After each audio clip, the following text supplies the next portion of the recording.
What's up, everybody? Getting into this episode of GH. I'm happy Finn finally told Anna the truth.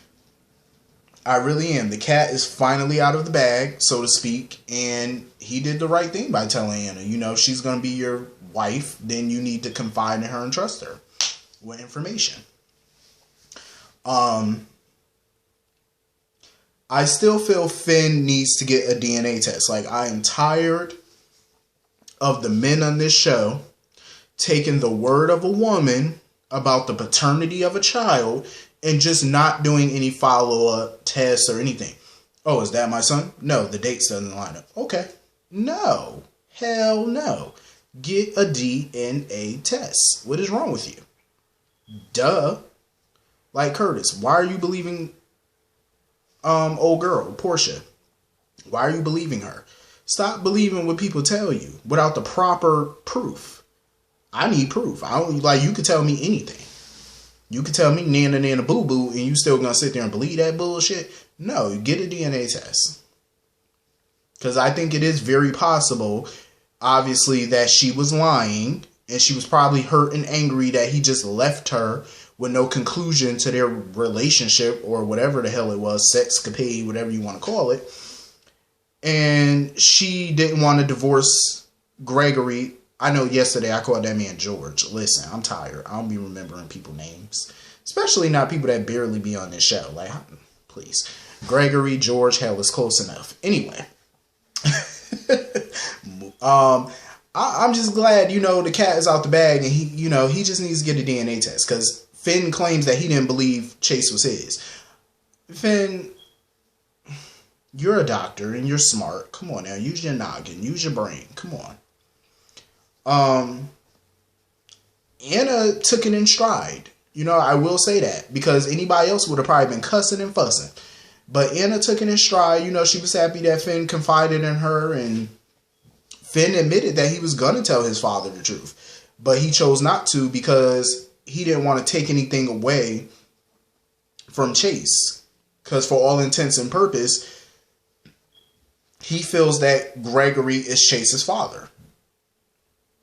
He doesn't see it any other way. But I'm glad he confided in Anna.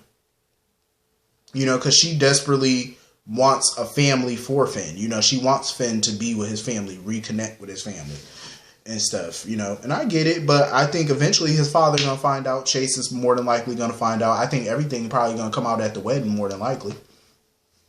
Especially with Jackie now confirming that she will be at the wedding. When her and Robert talked, he wanted to know if she was coming to the wedding. And she confirmed that she was going to be there. And, he was happy about it because he wants her to be, his plus one. I think that wedding is going to be all type of messy. That wedding is going to be messy as shit. I have to be honest. And I think it's just too awkward to have those folks at that wedding. First of all, Anna, you're going to have your ex-husband / baby daddy at the wedding. Finn, you're going to have your ex-sex partner or whatever, a person you have feelings for / stepmother. You're going to have her at the wedding. I just feel like that's just too many people at that wedding that had sex with each other. That's just too much. Like, y'all all done seen each other naked in a raw. Just no. That's all I be thinking about if you're at somebody's wedding and you got a bunch of exes up in here who also doubles not only as your ex but your step parent and you done seen them in the buff. Hell no. That's just too... No. I'm surprised Anna ass ain't grossed out. Like, you're going to be standing at the altar about to marry this man and over your shoulder going to be his stepmother who he had sex with. What? That's all type of bold and beautiful nasty. I'm just saying, because you know how that show do. Everybody on that damn show done bumped uglies at some point. It's just disgusting. Like, ugh. And don't you know, like, if you had sex with that person, that's like you had sex with the person they had sex with? I always heard that. I don't know how true that is, but I'm just like, I mean, as long as you take a shower and wash it off, I guess. So anyway, moving on from that. Carly looked like she about to have a whole heart attack because her husband is missing and she told Jason, take me to Jersey. Take me to Jersey right now. We gotta go look for Sonny. She don't give a damn how pitch black it is, how dark, how cold. Carly gonna search for her man, and I don't blame her. She said she gonna find her little midget husband. I don't blame you, Carly. You gotta find your man. I know he's short and all that stuff, but you just yell and tell him to raise his arms up or something. You'll find him. I don't know how they think they're gonna find him. Hopefully Sonny ain't missing for too long. But I don't know how he gonna survive in that climate. So anyway, moving on from that. Dr. Obrecht she ain't come to play no games. Dr. Obrecht said, I got this. Scott, he all nervous and shit about Dr. Kirk. Especially when the WSB agent showed up at the door, because they they want to know why Franco was having a meeting with Dr. Kirk. And they want to know why Obrecht said that Dr. Kirk was on another WSB assignment. And she was like, well, that's what he told me. I fucking love Obrecht. Obrecht was like, nah, I'm going to get my story straight. And she basically told Scott, listen, don't worry about Kirk. I took care of him. Because apparently she done dropped his body off in some alley because the cops found it, the local cops. And they think of it as a mugging. But the WSB want to conduct their own investigation. And she basically told Scott, she was like, I'm coming back to Port Charles with y'all. I'm going to be in the shadows. My boo is coming back to Port Charles just in time for Christmas. Thank the good Lord. And she told Scott, you want me as an ally, not an enemy. I have to agree, because Obrecht she's a baddie. Obrecht, you do not want her as your enemy, trust.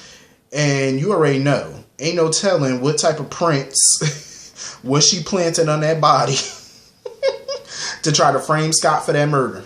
Technically, it wasn't even murder. It was self-defense, technically. It was an accident. And besides, she got business to tend to in Port Charles, because Dante is trying to call Dr. Kirk, but obviously, he can't come to the phone because dead men don't talk. So Obrecht was like, you know what? I got to come back to Port Charles because I got some business, because she plans on being Dante's new handler to complete the mission and to clear her good name. Well, in her mind, it's a good name. Obrecht is up to all type of shit. Obrecht not playing no games. Obrecht said, I'm coming back to Port Charles with a vengeance. I will shut every hater down. And I definitely think she's going to probably make an impact at that wedding. She's definitely going to be a part of that double wedding. It's going to be a good mess. It is. It's going to be a good mess. So, anyway, Ned decided to come back to Port Charles from his little business trip. Olivia got the news that Julian's dead. And I love the fact that, once they heard that news, Ned did not hesitate. Ned was like, I'm going to step up for Leo, be a father figure, more present in his life, step up where I can, kind of try to help fill that void that Julian's going to leave. You know what I mean? I love that, because not too many people are willing to step up and help raise another man's child. Not many people is going to do that, especially at Ned's age. To raise a little boy at that age, I'm just saying. This is why I always felt like Ned should have had more children, or he should have had a son of his own. I mean, it's still possible for Ned to have a long lost son out there, or even another daughter. It's possible, because remember his days as Eddie Main and stuff, the groupies be on you, so it ain't no telling if he slept with some of the groupies and somebody got knocked. He is named after Edward, so Edward was for the streets back in the day, so you never know. Tracy over there lying her ass off, telling Ned how Alexis was arrested for drunk driving and all that mess. And she failed to tell him and Olivia her part that she played in it. She was going to keep that to herself. And automatically Ned was like, oh, I should go to the PCPD. Tracy said, no, the hell you're not. She was like, no, you're going to let Alexis' family handle it, and you're going to stay your ass here with your family. Because she made it very clear that she knows about his little, ill-advised sexcapade one-night stand with Alexis, and she's not here for it. She was like, no, you ain't about to mess this family up. She said, no, sir. I'm trying to help save your marriage, so you're going to keep your ass here.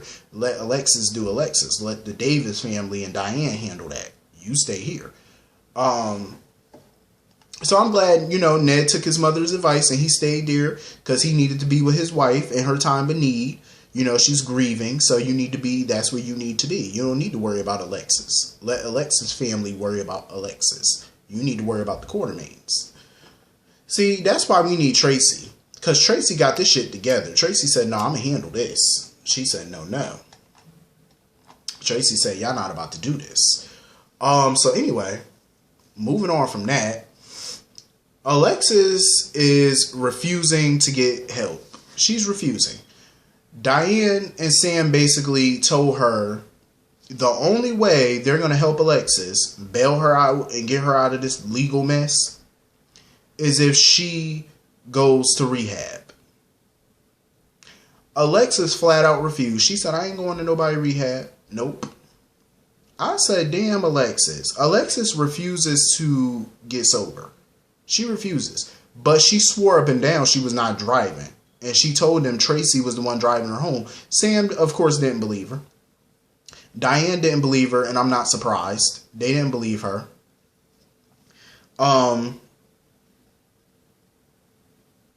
But they pretty much told her, like, if you don't go to rehab, Sam was like, well, you can figure out your own mess. So she chose to stay and go spend the night in the drunk tank.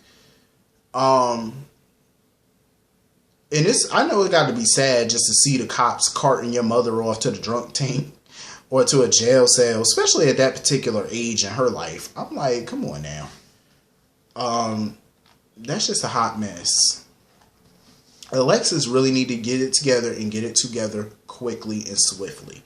Like, this is crazy. Like, I know it's hard for Diane to see it. That's why Diane when she refused to go to that rehab, Diane just was like, you know what? Forget this. Diane just stormed the hell out that room. Because I know Diane, it saddens Diane to see her friend like this. Somebody who was once strong, a legal eagle, had her career together, had her shit together, and to see her just fall from grace like that. Mind you, Alexis was never a perfect person, don't get me wrong. But look at her life, look at her career. And for her to drop so low and hit rock bottom, I can't even say she fully hit rock bottom because she refused to get help. But for her to be in this position, I know it hurts Diane to her core to see her friend like that. And I know it hurts Sam and, Molly and Christina. I know it hurts them, even though we don't see Christina much, but I know it hurts them, especially around Christmas time now. And their mother is just flat out refusing help. Like, I know that just got to hurt them to their core to see this, but it ain't much that they can do. And I'm pretty sure Sam is fed up at this point because she keeps trying to talk sense into her mother. And it's just not working. The intervention didn't work. Valentine's words hasn't worked. Nothing has worked. This woman refuses to get help. So there's nothing they can do. But I'm going to be real. I'm loving me some drunk Alexis. I ain't even going to lie. Drunk Alexis is fun. So anyway, Chase told Sam about her father's death. I think, honestly, Sam might try to play it off like she don't care or whatever, but I think Sam is definitely going to feel it. She may have disliked Julian or even hated him at one point, but I think his death is probably going to put things into perspective for her. It's probably going to make her a little sad, even if she don't admit it. Deep down, Sam cared for her father. I refuse to believe she didn't have no type of love or care for that man. I refuse to believe that. I'm pretty sure deep down she had some type of care for that man. So she might not show it on the outside, but I'm pretty sure she's heartbroken to an extent about his demise. I'm pretty sure she is. How can you not be? He was still your father. He wasn't perfect. He was a son of a bitch at times. That's still your daddy. And he did save her son's life at one point. So I'm pretty sure, that's going to carry a little bit of weight. So anyway, that's pretty much the whole episode. I was feeling this episode. Hit the comment section. Let me know what y'all thought about it. And I will see you all later. Hope you all have a great night. Peace.